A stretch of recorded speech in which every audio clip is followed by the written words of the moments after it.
Bonjour chers étudiants de Calou, enchantée de continuer à naviguer avec vous sur ces thèmes transversaux. Et là, un thème qui me touche beaucoup parce que s'il y a un thème invisible, c'est vraiment celui-ci.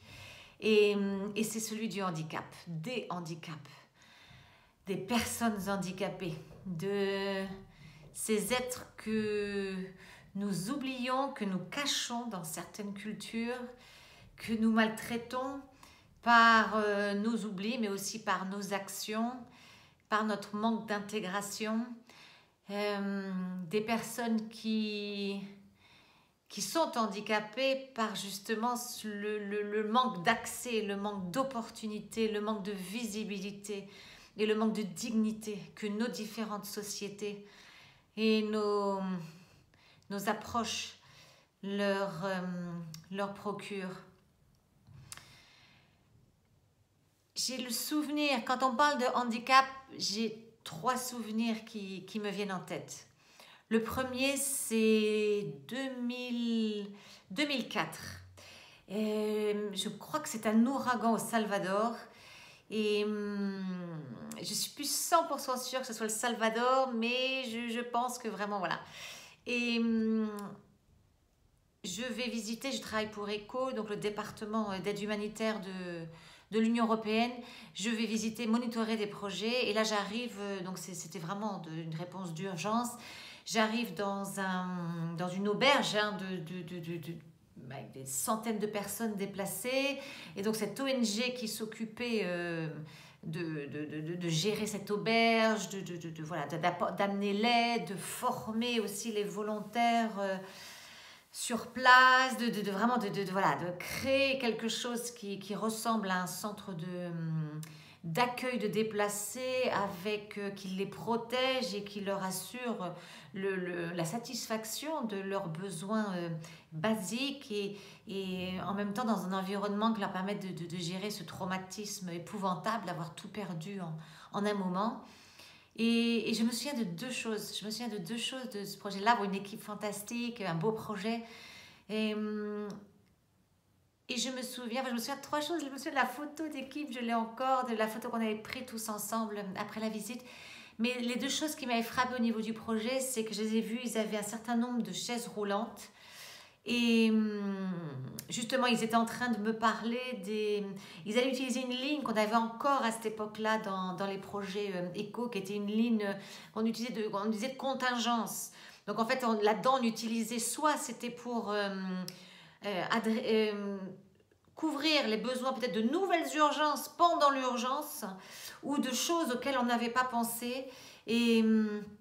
Et là, effectivement, comme à cette époque-là, toute cette intégration des personnes handicapées et du handicap comme un thème transversal était vraiment absent de tout, des budgets, des projets, etc.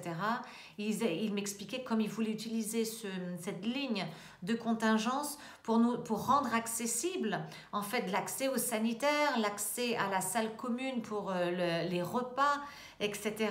pour ces gens à mobilité réduite qui allaient utiliser les chaises roulantes. Et je me souviens, j'en ai encore des frissons parce que ça m'avait bouleversée. Ce qui m'avait bouleversée, c'est de me dire, mon Dieu, mais c'est le premier projet que je vois, que je monitore avec toute cette approche. Donc une organisation qui faisait des projets généraux, qui n'avait pas comme public cible les personnes handicapées. Et ça m'avait bouleversée parce que je m'étais dit, ouais, déjà j'avais trouvé ça très beau qu'on y pense de cette façon-là. Et je m'étais dit, mais donc du coup, ça me frappe parce qu'on y pense. Et donc combien de fois nous n'y avons pas pensé, je n'y ai pas pensé, je n'ai pas vu. Et combien de personnes on a laissé, donc du coup, dans une détresse et une indignité encore plus énorme. Donc, vous savez, il y a des moments dans nos vies, il y a des histoires, il y a des flashs, et il faut garder précieusement ces moments-là et continuer à les vivre, à surtout les prendre comme un appel, et se jurer et se promettre pour tous ces gens auxquels on a peut-être pas prêté attention avant, leur promettre au fond de nos cœurs, bien sûr, et de notre sens de responsabilité, de notre redevabilité, que c'était la dernière fois qu'on n'avait pas mis ces lunettes de regarder s'il y avait des personnes avec des handicaps, quels étaient ces handicaps et comment on pouvait dans l'urgence faire que ces handicaps au moins ne s'accentuent pas ou en tout cas et surtout ne leur bloque pas l'accès à la dignité, à l'aide humanitaire et aux opportunités que pourrait créer le projet. Donc ça, c'est un premier moment. Je voulais vous partager. Un deuxième moment, c'était il y a 15 ans. J'ai eu mon premier enfant. Et là, ma famille vivait en Europe, enfin en France. Donc du coup, l'été, on rentre je rentre avec mon fils pour le présenter à la famille, pour passer du temps en famille, etc. Et donc je me retrouve, ma mère vivait à cette époque-là en région parisienne, et je me retrouve du coup à aller voir les médecins, les ceci, les cela, on faisait toujours les petits check-up, et aller à Paris, donc avec une poussette, quoi. Rien de transcendant, une poussette. Bon, assez lourde, parce qu'il y a 15 ans, on ne faisait pas les petites poussettes toutes légères, c'était une poussette landau, parce qu'on voyageait du coup des distances énormes, donc il fallait quand même un certain confort. Elle était lourde, mais bon, moi, il y a 15 ans, toute jeune, toute dynamique, etc. Puis bon, le métro, j'avais déjà pris. Et je me souviens d'une journée où je suis arrivée à la maison en pleurant d'épuisement et de rage parce que je m'étais retrouvée avec cette poussette, avec ces escaliers dans les métros, les trottoirs minuscules, l'incivilité des gens. Il y a eu des gens pour aider, mais un pourcentage tellement minime parce que les gens étaient tellement pressés à faire leur truc, etc. Donc un peu le manque d'humanité, le manque d'attention à l'autre, le manque d'accessibilité, le manque de facilité, je dirais les obstacles en fait. Les obstacles, je suis rentrée épuisée physiquement, émotionnellement, mentalement, juste parce que j'étais allée chez le docteur, j'avais fait des choses mais complètement normales. Et quand j'étais dans ces escaliers en train de porter ce landau, en fait, c'était lourd, et je ne sais pas combien d'escaliers, je me disais mais comment on fait quand on est une personne en fauteuil roulant? Pour une chose toute simple. Quand j'étais sur ces trottoirs, on ne peut pas. Et puis s'il y a la place pour passer, il y a une crotte de chien au milieu, il y a une voiture mal garée, il y a les gens qui passent qui ne se poussent pas parce qu'ils pensent qu'ils ont priorité sur vous. Et là, j'ai pensé, je me suis dit, mais quel cauchemar, quelle indignité, quel scandale, au nom des droits, au nom de tout. De tous ces obstacles que rencontrent les personnes handicapées. Alors je pensais je pensais aux chaises roulantes, je pensais aux personnes qui ont un handicap visuel, je pensais à toutes ces personnes, voilà, je me dis, mais c'est la jungle ici.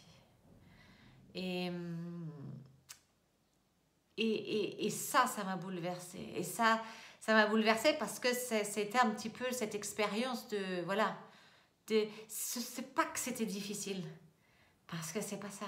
C'était les obstacles. C'était les obstacles des gens qui ont construit une ville en pensant à qui?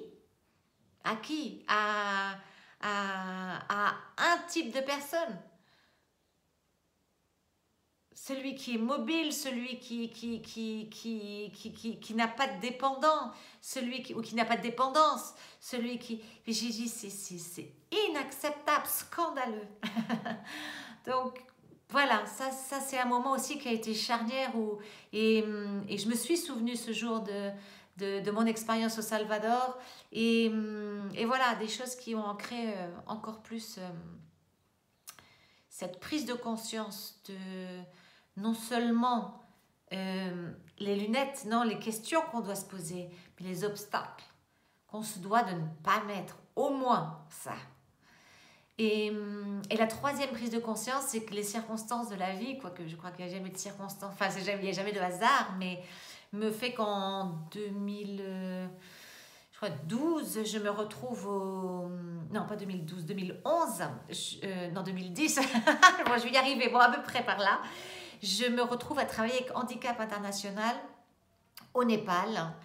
Et donc là, bon, ben, ça c'était une aventure fantastique de travailler avec des organisations de personnes handicapées, de comprendre, d'être travailler avec des personnes handicapées, voilà, d'amener cette priorité. En plus, on travaillait sur un projet de préparation aux catastrophes naturelles, enfin de gestion des risques.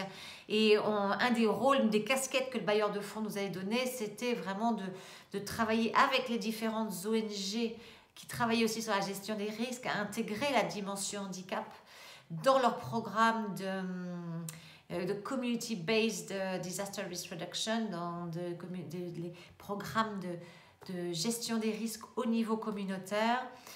Et ils ont un petit exercice au début, quand j'ai fait le briefing, hein, la formation, même chez Handicap International France, avant de partir sur le terrain. Il y a cet exercice qui vous permet de donner cette expérience personnelle. Et je pense que c'est ça qui à jamais nous marque, c'est cette expérience vécue. En fait, le vécu qui fait la différence souvent. Et il faut un exercice tout simple, c'est-à-dire qu'ils vous mettent un bandeau sous les yeux, vous devez aller à droite, à gauche et surtout vous laisser guider par quelqu'un. Donc déjà, on apprend à guider quelqu'un et on s'aperçoit que c'est absolument pas de la façon dont on pensait, en tout cas pour moi. Et du coup, quand on a les yeux bandés, donc déjà, c'est cette espèce de stress quand on guide quelqu'un, ce que je fais bien, ce que je fais pas bien, cette tendance qu'on a à être ultra protecteur alors que ce que la personne a besoin, c'est d'un appui, pas de quelqu'un qui soit voilà, à le traiter comme quelqu'un de moins, mais juste quelqu'un qui a besoin d'une béquille. Et ce béquille, c'est mon bras, qui a besoin de Dieu, parce que justement, le monde n'est pas fait pour ceux qui ne voient pas. Donc, cet exercice, c'est l'expérience de ne pas voir. L'expérience de ne pas voir et de se laisser guider et de dépendre de quelqu'un. Alors, quand on vit ça, un petit moment, c'est rien, c'est un petit moment, mais moi, ça m'a jamais marqué et j'y reviens à chaque fois. C'est tellement important. C'est ce devoir d'apporter la dignité dans tout ce que nous faisons. Et on va le voir là dans notre prochain module, le renforcement des capacités, c'est la même chose, c'est de la dignité. Quand on étudie les dynamiques de genre et on les intègre, c'est la dignité des femmes et des hommes. Quand on intègre les enfants, la jeunesse, quand on intègre la dimension environnementale, c'est aussi la dignité de l'être humain dans son environnement, le respect de ce qui nous héberge. Et tous ces thèmes transversaux, je pense qu'on en revient à... Ils sont importants parce que non seulement c'est l'impact et la qualité technique de ce qu'on donne, mais c'est l'humain. Et l'humain, c'est le mot racine de humanitaire.